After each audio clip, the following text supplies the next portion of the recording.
over the years I started to develop an interest in mahi rāranga, and I still remember my first kite. The ugliest thing I'd ever seen, and my auntie asked for that kite, and I didn't want to give it because I was ashamed. It kind of looked like a shoe. You know, our kites supposed to go, this one went down like that and around. So this is the top of the tree. They're about 3 meters high. And then they give the call. And the call was a long, the mantra stick, about that thick, tied together.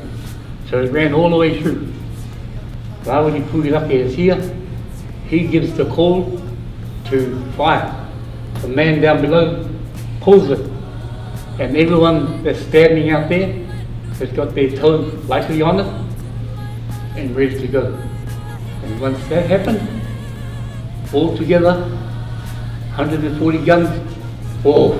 Tahu became the captain of the waka when it left Tauranga. Tamate Arakinui stayed here. From here, the waka travelled through down the east coast to Wairarapa, to Mahia, to all the different points. It got caught in Te Korokoro Te Parata in Te Anau and sunk there, and that's where they say the resting place of Tahitungu is in Lake Te Anau.